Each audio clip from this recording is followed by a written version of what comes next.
सर्वांना नमस्कार. मी इथे उभी राहिले तेव्हा मला 1985 साली मुलगी झालीचा प्रयोग या टिळक मंदिरात केला होता पहिल्या मजल्यात आणि इतकी प्रचंड गर्दी होती त्याचीच मला आज आठवण झाली.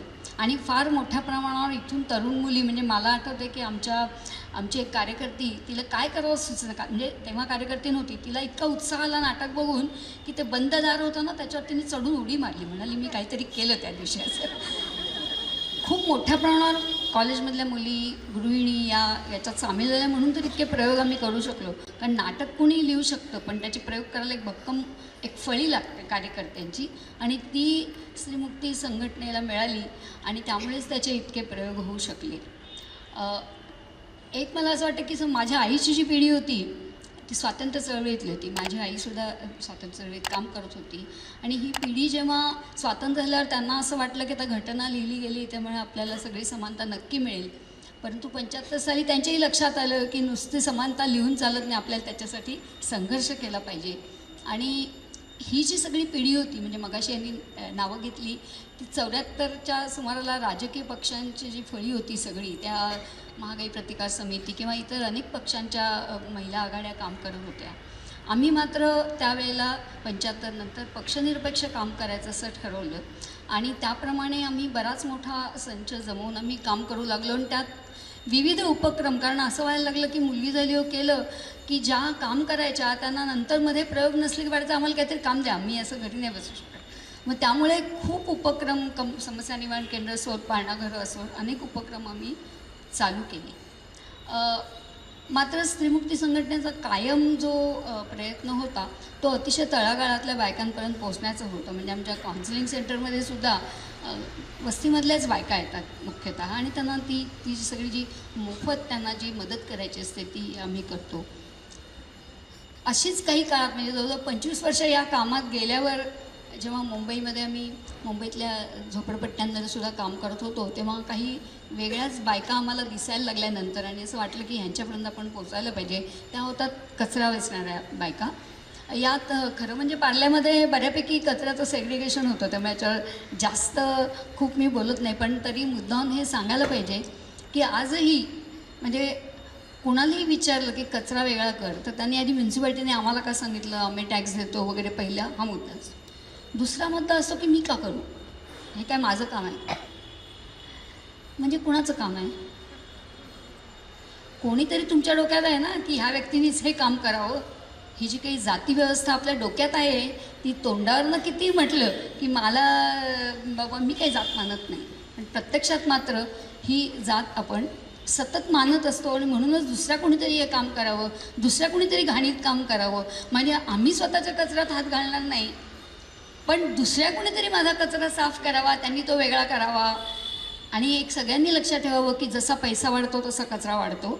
त्यामुळे जितकी उपनगरं समृद्ध होत आहेत तितका तिथे कचरा वाढतो. म्हणजे शहरापेक्षा कदाचित उपनगरांमध्ये जास्त कचरा असेल आणि हा कचरा त्याचं जे वैज्ञानिकदृष्ट्या त्याची जी विल्हेवाट व्हायला पाहिजे त्याची कुणालाच काळजी नाही. तुम्ही आज सगळे इथे आलात तेव्हा म्हणजे माझ्यासकट सगळे बापरे एवढ्या उन्हात जायचं म्हणजे हे जे काही हवामान बदल होतं आहे त्याच्याविषयी आपण फक्त तोंडाने म्हणजे अतिशय रागाने बोलतो आहे, काय हवामान बदल होतं आहे, कुणी काही करत नाही वगैरे वगैरे. ट्रम्पने तर मान्यच करत नाही ट्रम्प की हवामान बदल होतो आहे. पण हा हवामान बदल का होतो आहे? आत्ता जी गेल्या 2 वर्षापूर्वी जी परिषद झाली त्या परिषदेमध्ये जगातल्या सर्व देशांनी मान्य केलं की हवामान बदलाला एक इफेक्टिव्ह म्हणजे जसं सेग्रिगेशन जसं केलं पाहिजे तसं ओल्या कचऱ्यावर प्रक्रिया करणं ही जर केली तर मिथेन गॅस जवळजवळ 50% वर कमी होईल आणि मिथेन गॅस हा कार्बन डायऑक्साईडपेक्षा 20 पटीने घातक असतो. तर हा मिथेन गॅस कॅप्चर करणं म्हणजे त्याचं बायोगॅस करणं किंवा त्याचं कॉम्पोस्टिंग करणं हे सोपं उपाय आहे, परंतु लोक ते करत नाहीत. माझ्या अंगणात नको, त्याला नॉट इन माय बॅकयार्ड म्हणजे मिम्बी ॲटिट्यूड असं म्हणतात की मी काही करणार नाही, ते करायचं ते सगळं म्युन्सिपाल्टीने करावं. आणि म्युन्सिपाल्टी कुठे करणार? कारण 74 सालापर्यंत आपल्या मुंबई 2014पर्यंत आपल्याकडे अर्बन प्लॅनर्सच नव्हते. त्यामुळे शहरात कुठेही जागा नाही आहे, तुम्ही लक्षात घ्या. तेव्हा आपापल्या अंगणात आपापल्या घरात कचऱ्याचं खत करणं म्हणजे आपली जी काय भूमिका किंवा आपला जो रोल आहे तो आपण बजावणं हे महत्त्वाचं आहे. आणि त्यामुळे ह्या ज्या बायका आहेत या कचऱ्यात किंवा घाणीत काम करतात, या सगळ्या 100% दलित रिझर्वेशन आहे त्या कामासाठी. म्युन्सिपाल्टीचे कामगार असोत किंवा कचरा वेचणाऱ्या बायका असोत, सगळेच घाणीत काम करणाऱ्या लोकांना 100% हे सगळे दलितच आहेत. त्यामुळे पण ते का घाणीत काम करतात, म्युन्सिपाल्टीचे कामगारसुद्धा घाणीत का काम करतात, कारण आपण आपला कचरा वेगळा करत नाही. तो जर वेगळा करून पिशवीत घालून नीट दिला, सगळे जे लोक परदेशी जातात त्यांना असं वाटतं की काय सुंदर आहे हे सगळं आणि आपल्या देशात किती घाण आहे, पण तिथे कलेक्शन सिस्टीम फार उत्तम आहे आणि लोकांना सेग्रिगेट करावंच लागतं, हे आपल्या लक्षातच येत नाही.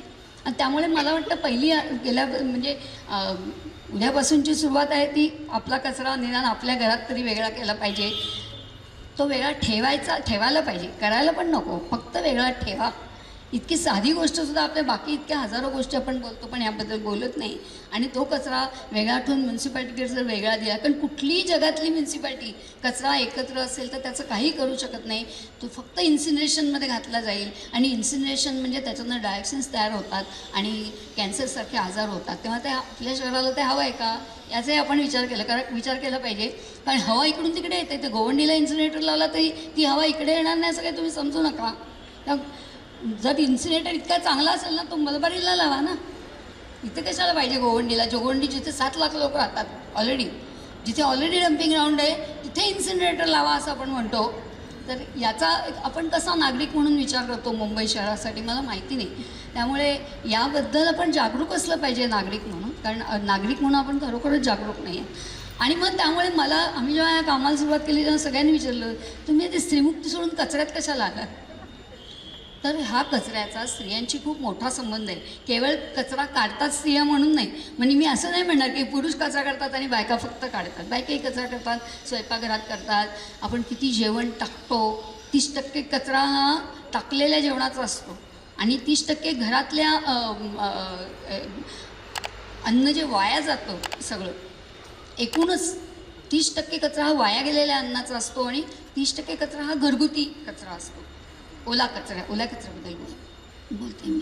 मला असं वाटतं की हा खूप महत्त्वाचा आणि गंभीर प्रश्न आहे आणि तो काही फक्त स्त्रियांचा प्रश्न म्हणून आपण त्याच्याकडे बघू नका. तो आपला सगळ्यांचा प्रश्न आहे, तो पर्यावरणाचा प्रश्न आहे. पर्यावरण बोलणं इतकं सोपं आहे, तितकं ते आचरणात आणणं कठीण आहे. तेव्हा सर्वांनी याचा जरूर विचार करावा आणि तो स्त्रीमुक्तीशी त्याचा संबंध आहेच. कारण जेवढ्या मुंबईत कचरा वेचक आहेत त्यातल्या 80% बायका आहेत, त्या बहुतेक सगळ्या एकल आहेत, म्हणजे विधवा, परित्यक्ता किंवा दारुड्या नवऱ्यांच्या बायका. आणि त्यामुळे आमचा संबंध आहेच त्यांच्याशी, ते तर आम्ही करणारच. परंतु त्यांना काम देणं, त्यांना खत करायला देणं, त्यांना उद्या मुंबई स्वच्छ झाली म्हणजे आम्हाला पाहिजे की मुंबई प्रत्येक शहर स्वच्छ झालं पाहिजे, तर रस्त्यात कचरा पडणार नाही आहे, सगळ्या बायका उपाशी मरणार आहेत. मग त्यांचं काय करायचं, तर सगळ्या निरक्षर आहे. त्यामुळे त्याचाही विचार एक नागरिक म्हणून आपल्याला करावा लागणार आहे. खूप गंभीर प्रश्न आहेत आणि मला वाटतं की आपण सगळ्यांनी याचा विचार करावा. आम्हाला दोघींनाही बोलवून आपण आमचा सत्कार केला त्याबद्दल मी आपले आभार. मनापासून आभार.